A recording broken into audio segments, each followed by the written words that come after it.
Listen, you need to move out. We've decided to stay in his house. What? It's too crowded for us newly married couple to have everyone here. And this isn't even your house. If you don't like it, find your own place. Sophie can stay here if she wants. Kicking her out is unfair. My mom's words made me feel relieved, but my brother and his wife were still unhappy. This happened 5 years ago when my younger brother, right out of college, brought his girlfriend home and said he wanted to marry her. My name is Sophie. I'm 33 now, and my brother, who's 5 years younger, got married right after college. His wife was still in college, 3 years behind him. My brother and his wife really wanted to tie the knot right away, but our parents suggested waiting until she finished college.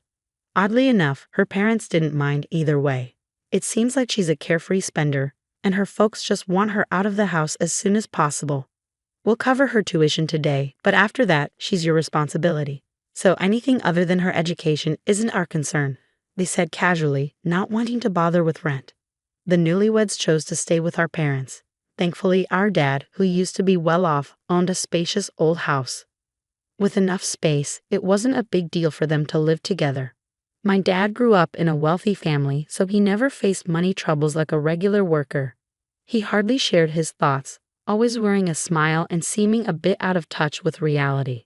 Mom often guided him, but I never saw him lose his temper. "I got a talking to from your mom again," he'd say with a chuckle. Dad was easygoing, taking everything in stride, which is probably why he and Mom got along so well. I adored Dad. He'd just laugh along when Mom scolded him. And so began the living arrangement with a newly married couple. My sister-in-law doesn't lift a finger around the house. She doesn't even bother with the vacuum or sorting her laundry from ours. Cooking? Forget about it. She waits for Mom or me to make meals. You could pitch in a bit, you know. I finally snapped, only to be accused of picking on her. "You're intimidating, sis. Maybe that's why you're still single at your age," she quipped, giggling. My brother just joins in her laughter. "At least do your own laundry. Isn't it embarrassing to have someone else wash your underwear, sis?" I thought we were all one big happy family. She'd fake tears for sympathy. My brother always took her side in moments like these.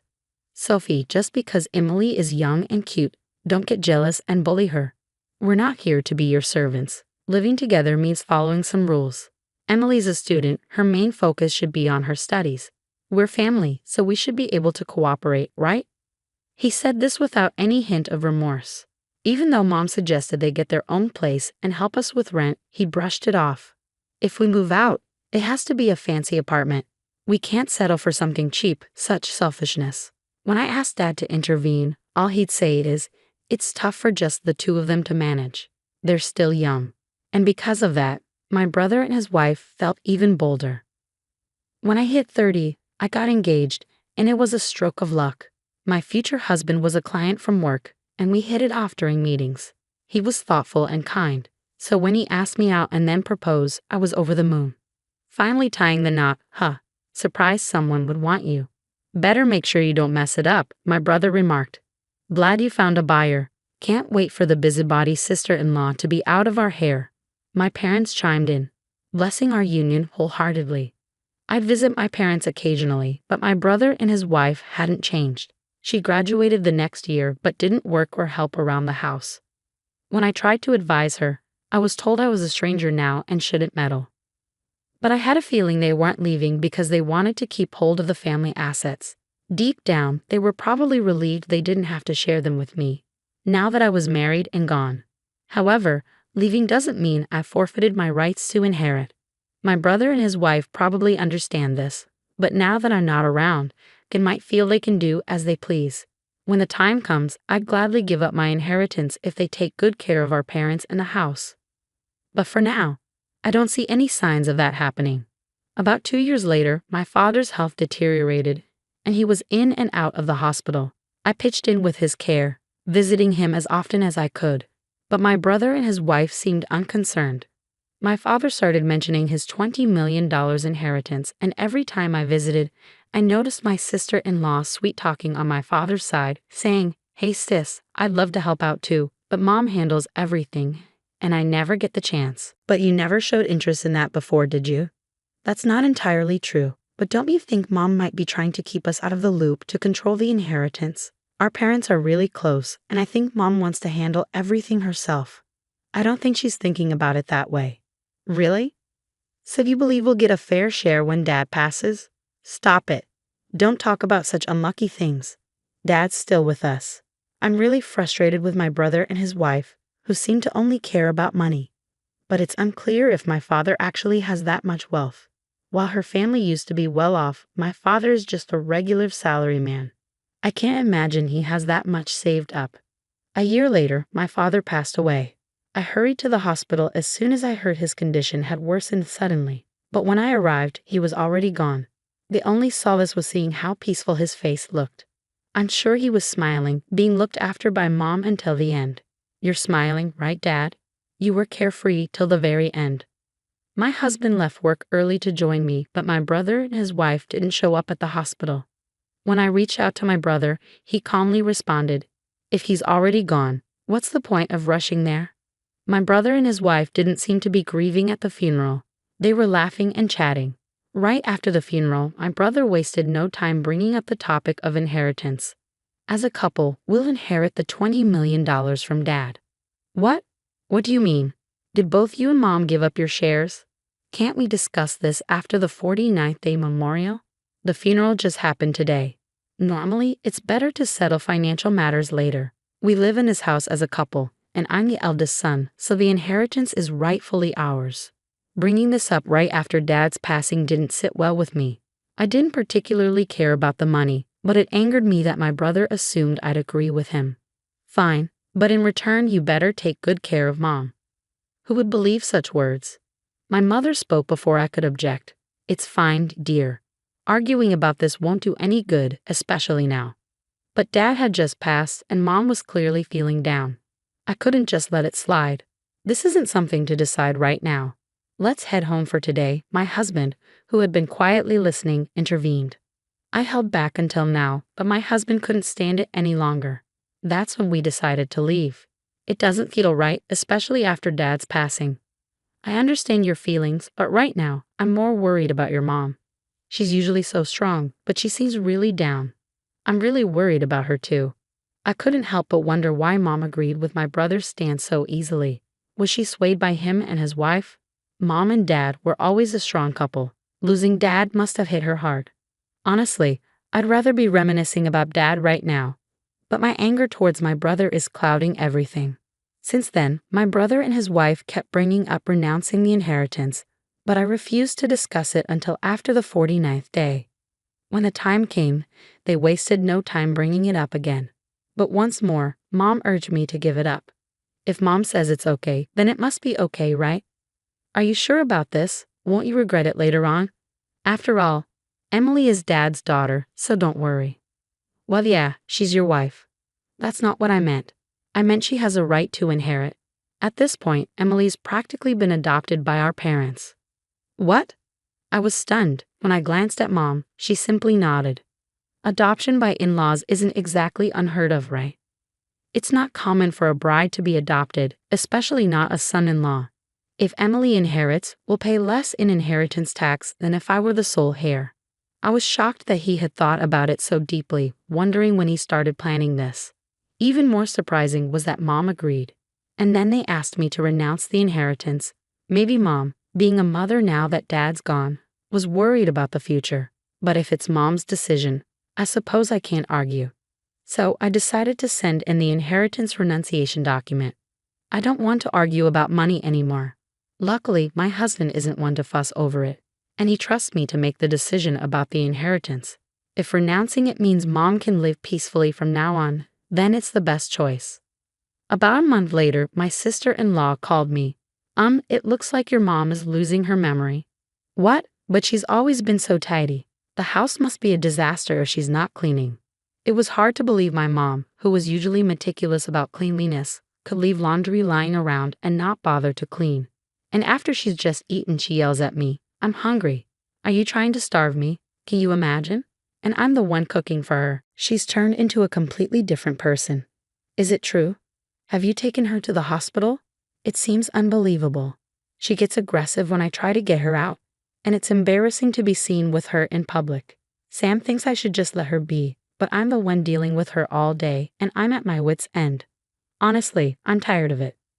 So, I decided to stop by my parents' house on my way home from work. I was speechless at the sight of my mother, who looked unrecognizable. She was sitting on her bed in dirty pajamas, hair unkempt, with vacant eyes. It's only been a month, but she's changed so much. It's clear she's not herself. Mom, you know who I am, right? What's happened to you? Who are you? My mother asked, tilting her head. This can't be real. I mean, look at her. She should be sitting, right? What's happening? And the room is a mess. How did it get this bad? Well, I don't know about all that, but you guys promised to look after Mom, didn't you? Taking care of an elderly woman isn't part of the agreement. There's no written contract when it comes to caring for parents. What are you talking about? In that case, dear sister-in-law, it's your turn to take care of her. I was going to do that without being asked. Let's go home, Mom, I said, attempting to lead her.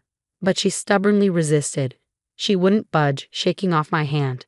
Even when I tried to pull her, she clung to the bed, refusing to move. What's happened to you, Mom? I had no choice but to back off that day. Even when my husband and I returned the next day to fetch her, she still adamantly refused to move. I want to be with your father, she cried. It was hard to believe my mother had become like this. I have a job and can't visit her every day. That's why I want her to come to my house. But she refused to leave her old home. Sometime later, I received a call from my younger brother. Sis, we've moved. Really? Where to? Did you take Mom with you? I wouldn't drag around an elderly woman. She's just a burden. Sam, what's wrong with you? Mom mentioned Dad's valuable securities are in the safe deposit box. If we sell the house, we'll get around $20 million. What? It'll be a problem if Mom stays in that house forever. So sis, get Mom out of there as soon as possible. I'm relying on you. Wait, hold on. What are you saying? So that's the situation. Please take care of mother-in-law. As soon as my sister-in-law, who seemed to have taken over my brother's role, made that statement, the phone abruptly went dead. Despite repeatedly dialing, they didn't pick up. I left work early and rushed to my parents' house to persuade my mother to come to my place. I anticipated her usual resistance, but this time she quietly agreed, which was a relief. It seemed like Mom understood that nobody was staying in that house anymore. She remained silent during the drive home. But when we arrived, she suddenly perked up. Huh? Can I use your bathroom? She asked and hurried inside. I was perplexed and stood there, trying to make sense of it. The mother I just saw was unmistakably the same as before. What in the world is going on? I felt like I'd been struck by lightning. When my mother emerged from the bath, she requested some clothes. I quickly fetched her some of my own and a fresh set of underwear I bought for her. Ah, I feel so refreshed, she exclaimed with a bright smile, drying her hair with a towel. Mom, what's happening? I asked, just as my husband walked in. Like me, he looked stunned at the sight of my mother. Suddenly, my mother burst into laughter. That was quite the performance, wasn't it? I used to be in the drama club in high school.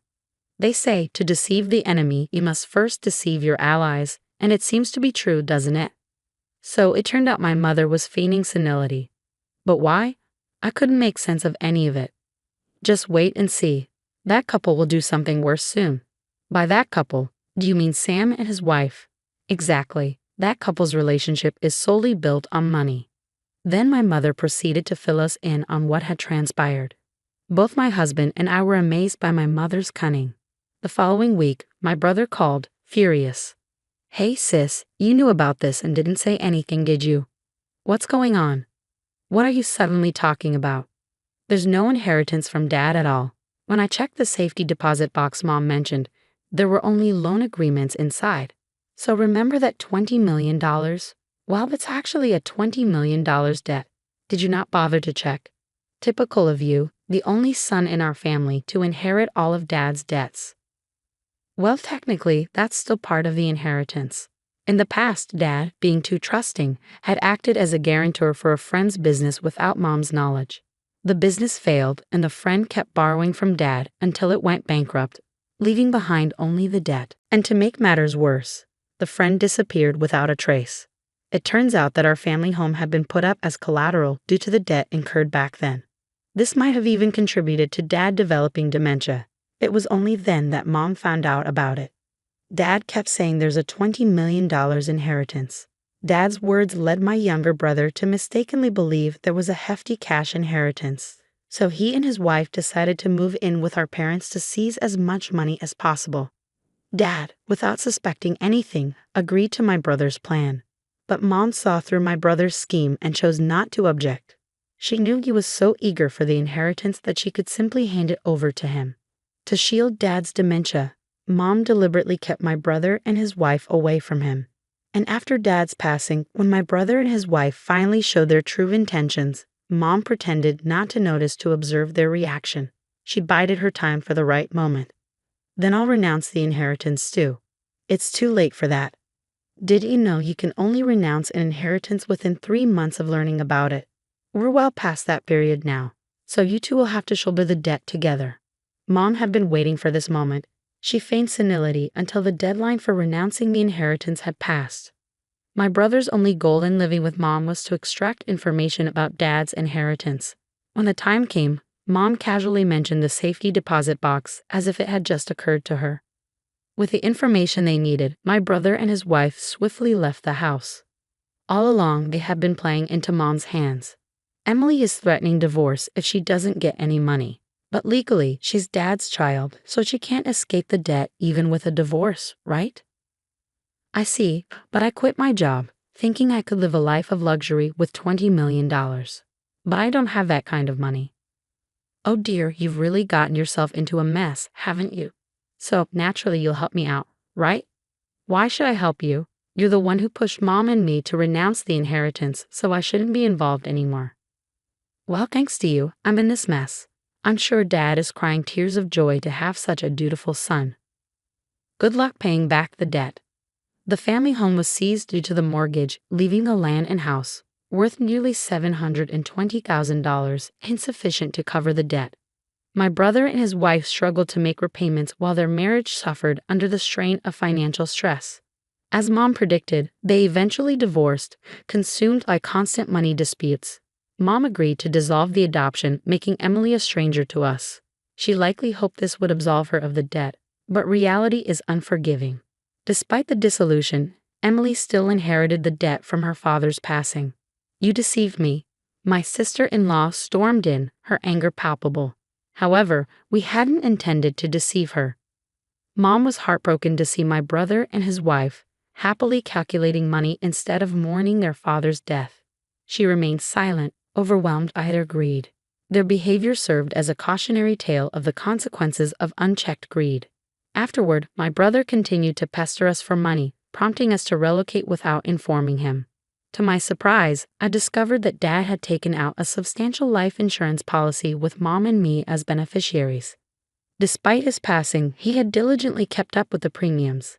The fact that my brother wasn't listed as a beneficiary left me questioning whether Dad had been aware of the situation all along. Despite his seemingly carefree demeanor, perhaps the true strategist in our family wasn't Mom, but Dad. He had once murmured, "There's a $20 million inheritance. Whether intentional or not, I can't say for certain now. My husband and I used the insurance payout as a down payment on a new home." Meanwhile, my brother and his ex-wife seemed to be working while dealing with pressure from loan sharks. Their troubles were no longer my concern. Even after our move, my brother persisted in contacting us, demanding to know our whereabouts. That's when I mentioned the insurance money. "You renounced the inheritance, so that money should be mine," he shouted. However, inheritance renouncement and life insurance are distinct matters. Unlike inheritance, life insurance payouts go directly to the named beneficiary. I explained this to him and promptly blocked my brother and former sister-in-law's contact details. Now we're enjoying a peaceful life as a family of 3. Mom is thriving both physically and mentally, the epitome of good health. My husband and I pray that she continues to live a long and fulfilling life.